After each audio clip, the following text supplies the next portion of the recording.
Hey everybody, welcome to Greg's Adventures and Beyond. I'm Greg, and today I'm going to be talking a little bit about a few pieces of backpacking gear that are new to me this year that I plan on using on my upcoming 5-day trip just north of Damascus through the Grayson Highlands. Um, I'm not going to do a real deep dive into any of this stuff because I haven't tested any of it out. I'll just kind of go over what I've been using and what I'm going to use and kind of why I'm changing it up a little bit.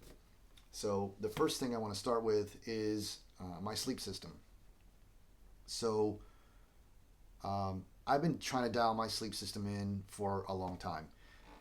Sleep on the trail is very important to me, which I'm sure if you backpack or hike and you sleep on the trail, you know how important it is.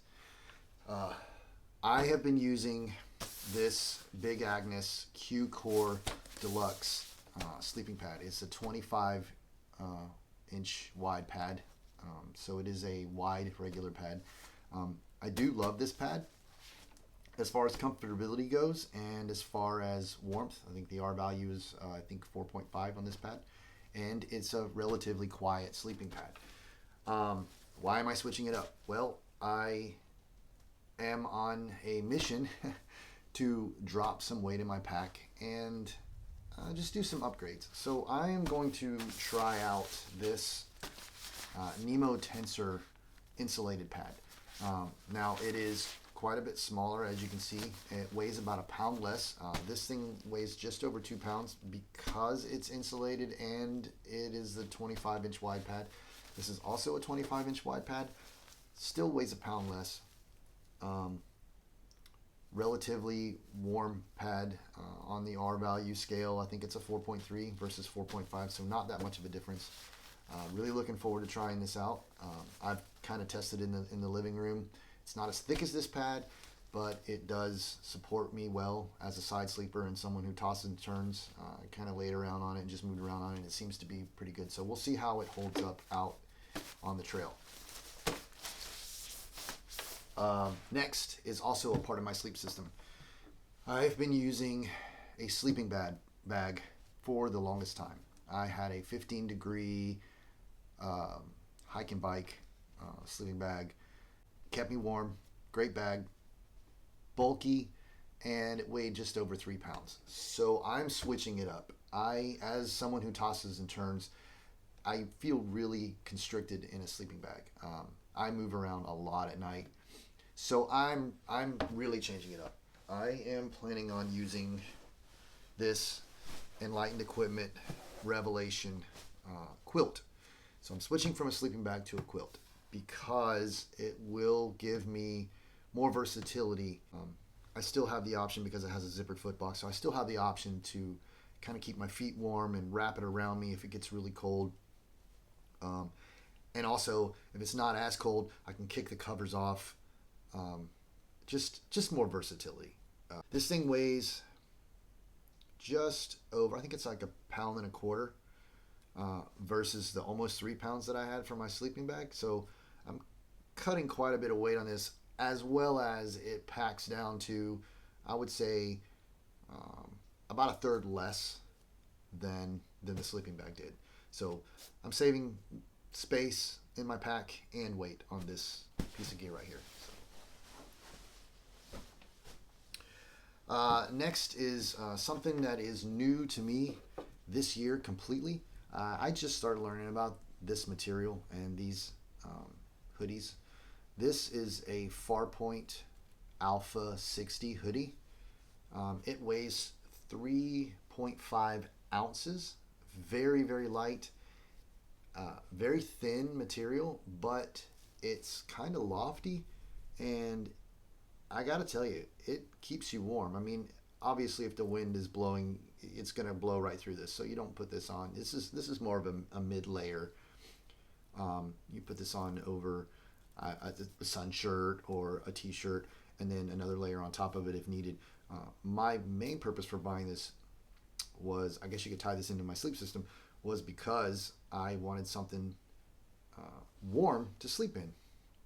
So this is mainly probably going to be part of my sleep system, what I sleep in at night. And then, in the morning, When you get up and you're kind of moving around camping, it's kind of chilly. If you need an extra layer, you can throw this on over your shirt and then throw your puppy over the top of it, and should stay pretty nice and toasty. Now, I wouldn't wear this as an outer layer on the AT because it would snag on everything, and like I said, it's very fragile material.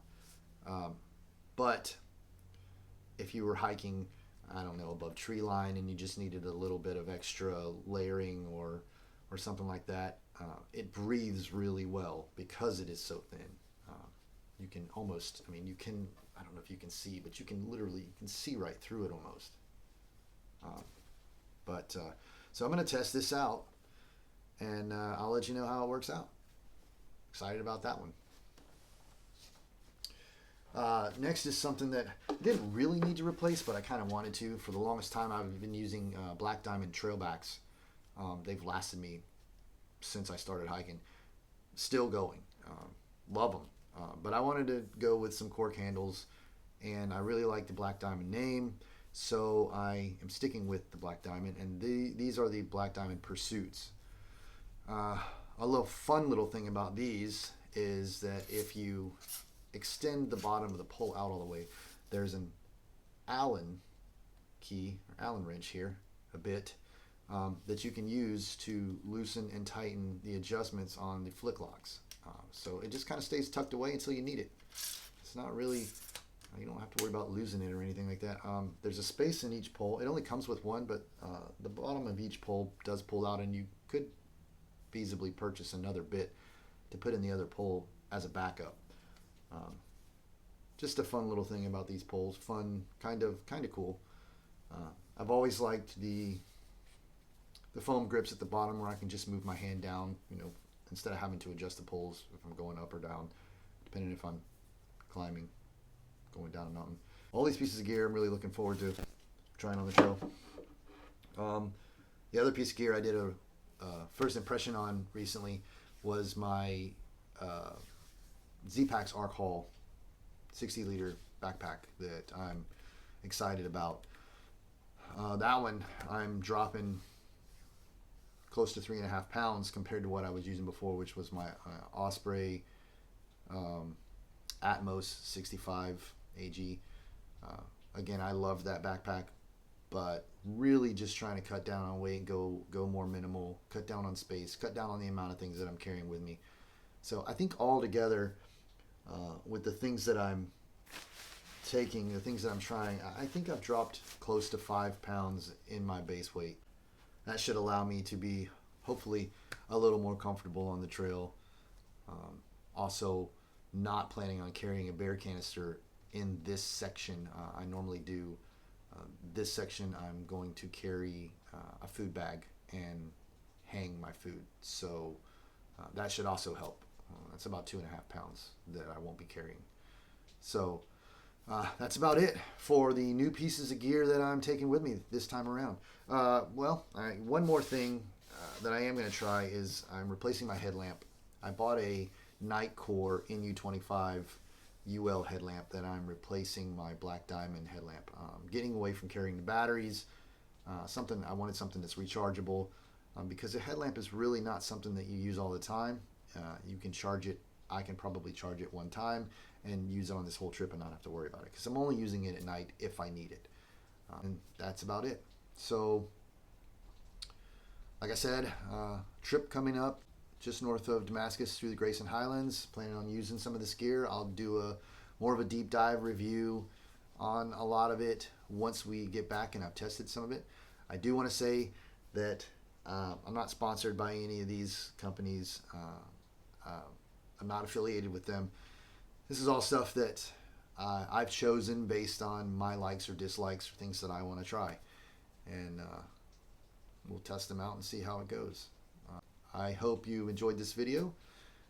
If you want to see how the hike goes, if you want to hear a little bit about some of this equipment at the end of the hike, stick around. Like this video, subscribe to the channel, turn on notifications for new content. I thank you very, very much for signing on, for watching, for listening, and I hope everybody has a great day, and much love.